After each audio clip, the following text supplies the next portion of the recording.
The awakening of fury. The stars had always called to humanity. For centuries, they gazed upward with wonder, dreaming of what lay beyond their atmosphere.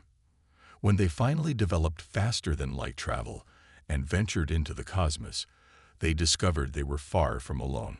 The galaxy teemed with life, civilizations spanning thousands of years, species that had mastered technologies humans had only theorized about.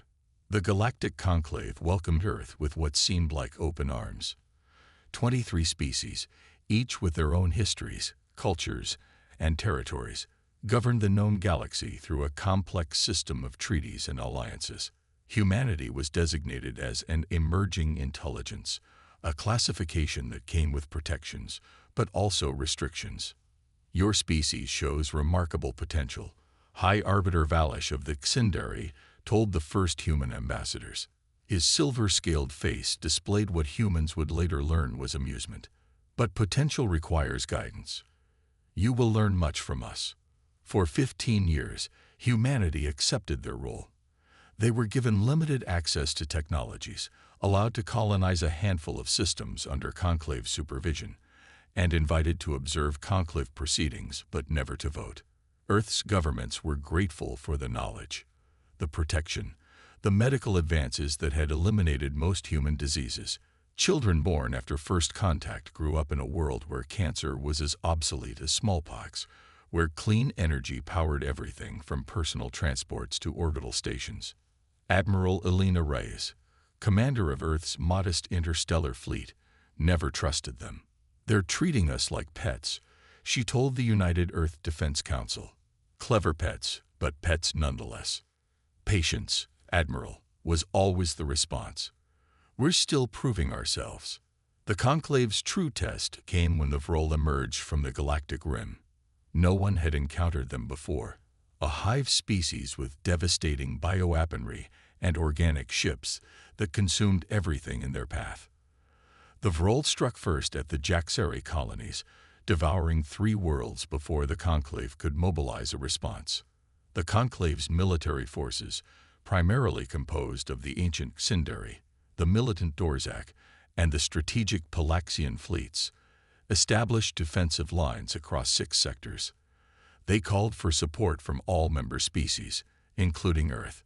Humanity responded with everything they had, not because they were ordered to, but because extinction threatened all sentient life. Earth's fleet was small but innovative, designed by engineers who thought differently than species with millennia of established doctrine. Admiral Reyes led 27 vessels to the front, joining a conclave armada at the Helios threshold, the last line of defense before the Vrol could reach the core worlds.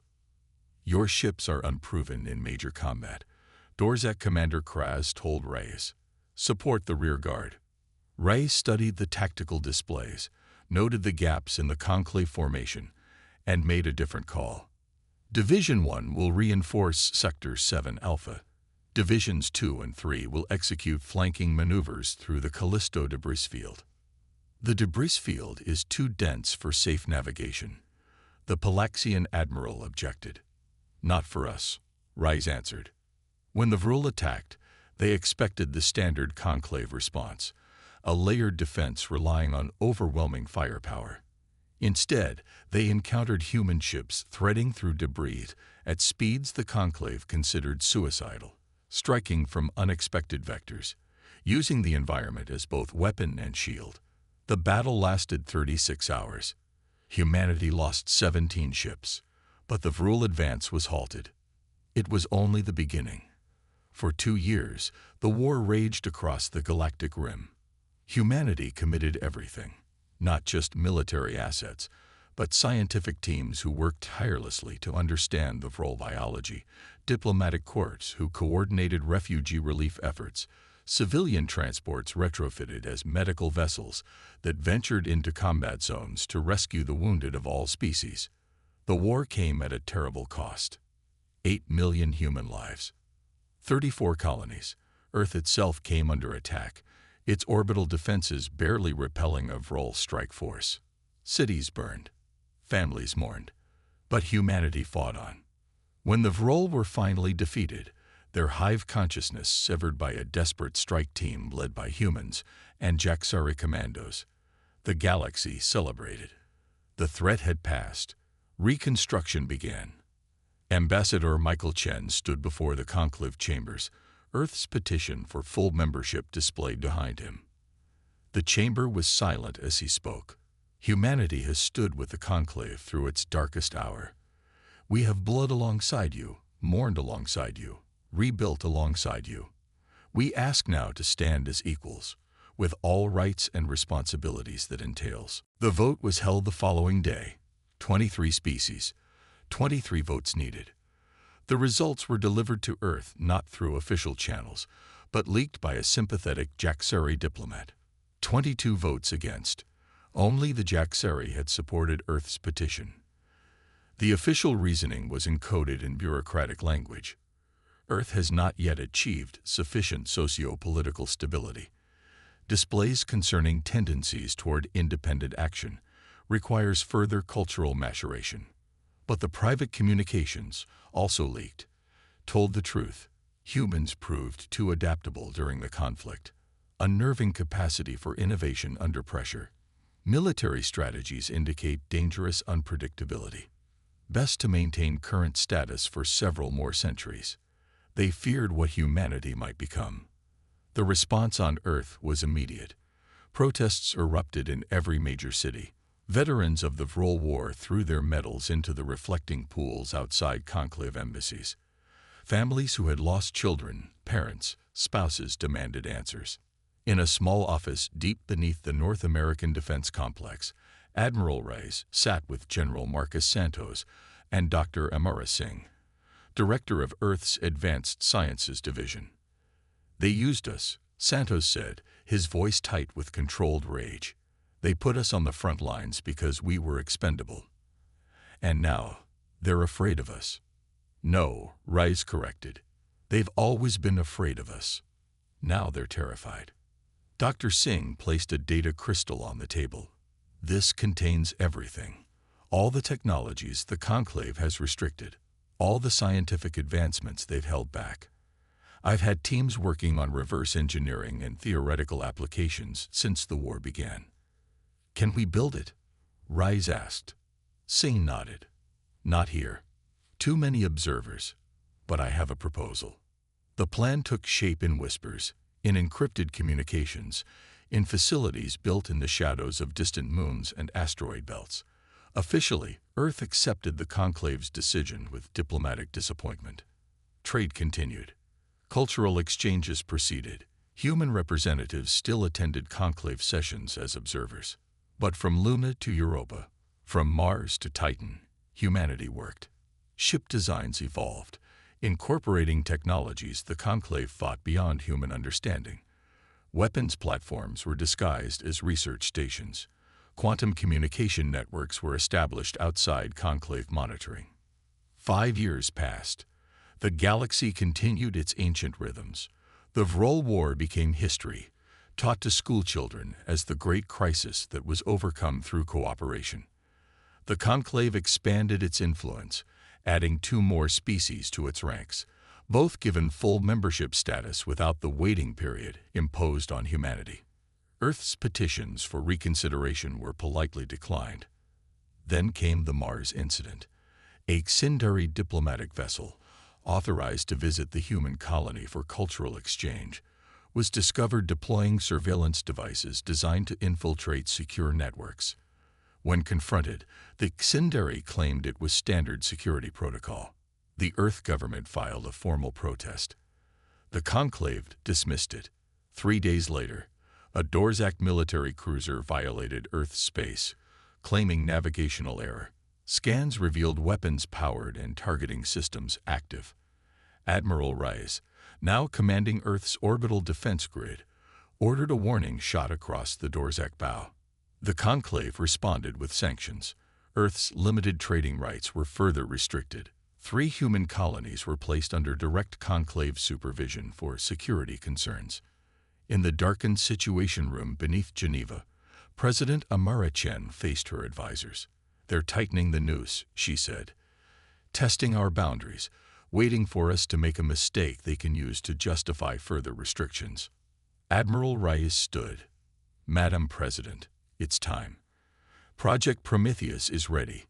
The President closed her eyes briefly. "The moment we activate Prometheus, there's no going back. We'll be declaring ourselves. With respect, Madam President," General Santos said, "they declared war on us the moment they decided we were too dangerous to be treated as equals." President Chen looked at each face around the table. Scientists, military leaders, diplomats, all veterans of the Vrol War, all witnesses to the Conclave's betrayal. "The Conclave believes we're children," she said finally. "It's time they learned how quickly children grow up. Activate Prometheus." Across the Sol system, hidden facilities powered up. On distant moons, underground complexes, and orbital stations disguised as commercial hubs, humans moved with practiced precision. The plan they had rehearsed for years was now in motion. At precisely 300 UTC, every Conclave monitoring station in the Sol system went dark simultaneously. Their quantum entanglement communicators, technology the Conclave believed humans couldn't possibly understand, fell silent. By the time the first Conclave response fleet arrived at the edge of the Sol system, they found something impossible. A defensive line of ships that shouldn't exist. Vessels larger than anything humans had been permitted to build. Technology that had been explicitly restricted. And at the center of Earth's defense fleet, the flagship Prometheus, a vessel that represented everything the Conclave had feared. Human ingenuity unbounded. The Conclave fleet commander opened communications. "This is an illegal military buildup. Stand down immediately or face." "This is Admiral Elena Reyes of the Earth Defense Force," came the response. "The Sol system is now a sovereign territory. Any unauthorized entry will be considered an act of war." The Conclave ships held position. For 72 hours, the standoff continued as urgent communications flew between the fleet and the Conclave chambers. Finally, a new transmission, High Arbiter Valash himself. "Admiral Reyes, this display changes nothing. Earth remains an emerging intelligence under Conclave protection and guidance." Reyes smiled. It wasn't a pleasant expression. "You should check your long-range sensors, High Arbiter." Across Conclave space, at precisely the same moment, previously unknown human outposts activated. Ships emerged from hidden docks. Communication relays that had been dormant sprang to life. "While you were watching Sol," Reyes continued, "we were building, learning, preparing. The Conclave betrayed humanity after we sacrificed millions to save you. That debt will now be paid." The galaxy held its breath as humanity's fury, 5 years in the making, was finally unleashed. Reckoning of fire, the first strikes were surgical. Not against civilian targets, not against worlds, but against the symbols of Conclave authority. Monitoring stations, military outposts, administrative centers, precise, controlled, devastating. Humanity had learned the art of warfare against the Vrol, an enemy that showed no mercy, that adapted rapidly, that exploited every weakness. Those lessons had been refined, enhanced by technologies the Conclave never imagined humans could develop so quickly. "This is not possible," Sindari Defense Minister Telex said as reports flooded in. "Their ships are moving through our defense grids as if they don't exist." High Arbiter Valash watched the strategic display with growing horror. How did they build this fleet in secret? How did they establish these bases without detection? The answer was simple, though the Conclave couldn't see it. Humanity had never been alone in their resentment. During the Vrol War, humans had fought alongside many species, formed bonds of blood and sacrifice that transcended official policies. When the Conclave rejected Earth's petition, quiet alliances formed in the shadows. The Jaxari, who remembered that humans had died defending their worlds. The Krith, a non-Conclave species who had watched the war from the margins. The Solani, whose petition for membership had been rejected centuries earlier. All had provided resources, hiding places, intelligence. Now, as human ships struck across conclave space, these allies revealed themselves. Not in full rebellion, not yet, but in strategic non-action. Defense systems mysteriously malfunctioned. Supply shipments were delayed. Information became unreliable. 3 days into what the media was already calling the Sovereignty War, High Arbiter Valish called an emergency session of the conclave. All 25 members were present, either physically or via secure projection.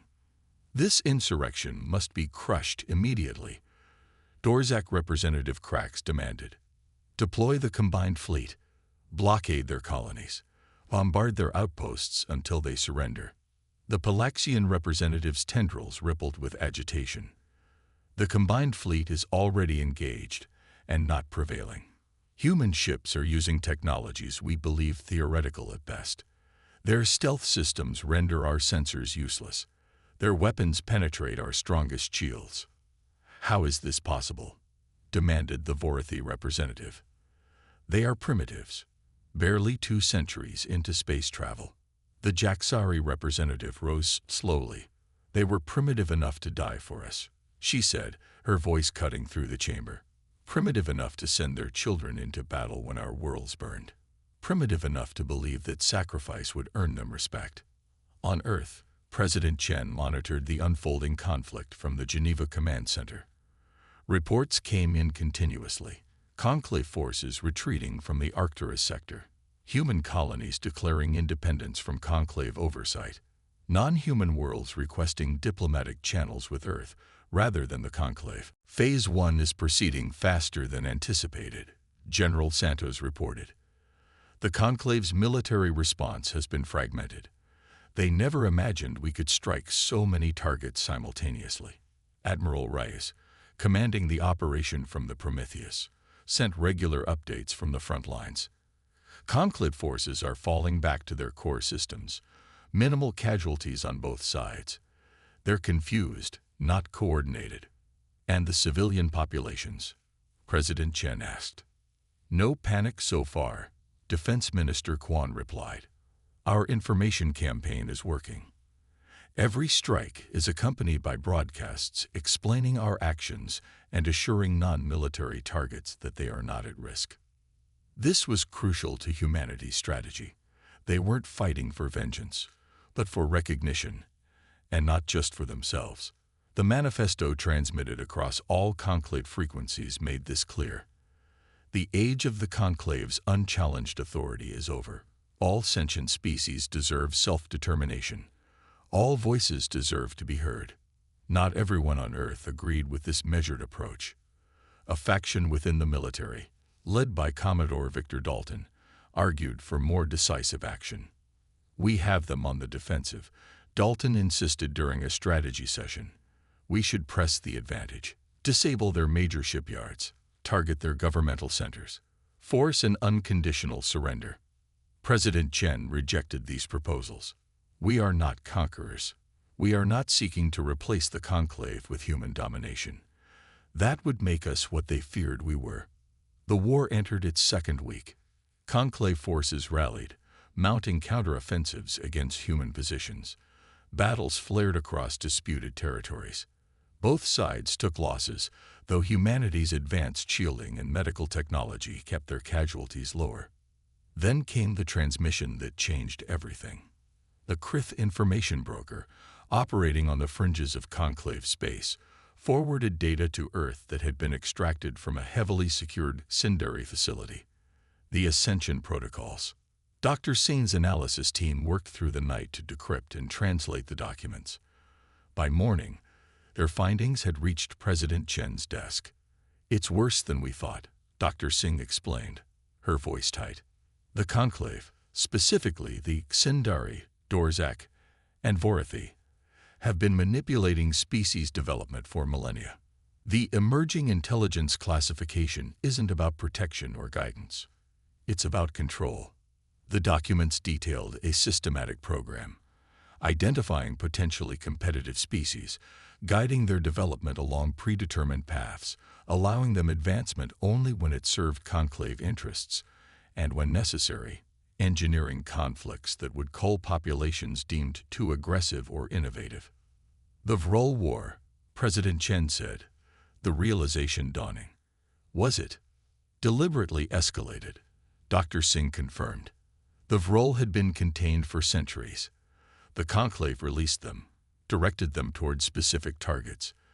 They needed to test our combat capabilities, our willingness to sacrifice, and when we exceeded their expectations, they decided we were too dangerous. General Santos finished. Too unpredictable. President Chen sat in silence for a long moment. Transmit these findings to Admiral Reyes and prepare a galaxy-wide broadcast. Everyone deserves to know what the conclave really is. The revelation spread like wildfire. Across conclave space, populations that had lived under its guidance for generations now saw the truth. The carefully maintained illusion of benevolent oversight shattered. Protests erupted on dozens of worlds. Military units defected. Trade routes collapsed. The conclave, facing both external assault and internal fracturing, called for an immediate ceasefire and negotiations. President Chen agreed, with conditions. The talks would be held on neutral territory, with all species represented equally. The historic meeting took place on Nexus Station, a trading hub at the intersection of major space lanes. Representatives from 47 species attended, not just conclave members, but independent worlds, non-aligned species, even nomadic civilizations that had avoided official contact. Admiral Reyes, now serving as Earth's chief diplomat, entered the chamber flanked by allies. A Jaxeri commander, a Krith information specialist, a Seleni elder. Across the table sat High Arbiter Valish, his silver scales dulled with stress, flanked by the remaining loyal conclave representatives. You have torn apart a system of governance that has maintained peace for 10,000 years, Valish began.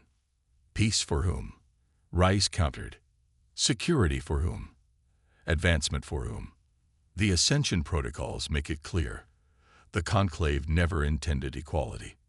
You wanted subjects, not partners. The negotiations lasted 17 days. There were threats, recriminations, moments when it seemed all-out war would resume. But gradually, a new framework emerged. The Galactic Conclave would be dissolved. In its place would stand the Interstellar Assembly, a governing body where all species held equal voting rights, where technological development was not restricted based on arbitrary classifications, where military forces would be maintained independently, but with transparent oversight. This is madness, Valish protested as the final agreements took shape. You cannot simply erase 10 millennia of established order. We're not erasing it, Admiral Reyes replied. We're evolving beyond it. That's what living species do. When the Assembly Charter was signed, 39 species endorsed it immediately. Within a month, that number grew to 53. The former conclave powers found themselves with a choice: adapt to the new reality or face isolation. One by one, they joined, some grudgingly, some with relief that the burden of maintaining control had been lifted. On Earth, celebrations were tempered with solemn remembrance. Memorial services honored those lost in both the Vrol War and the sovereignty conflict. Monuments were erected not to military might, but to the principles that had guided humanity's actions: dignity, self-determination, and the right of all sentient beings to chart their own course among the stars. In her address to the first full session of the Interstellar Assembly, President Chen spoke not of victory, but of responsibility. Humanity did not fight this war to replace one dominant power with another, she said. We fought because we believe that diversity, of form, of thought, of approach, is the galaxy's greatest strength. We fought because we saw what happens when fear of difference leads to suppression of potential.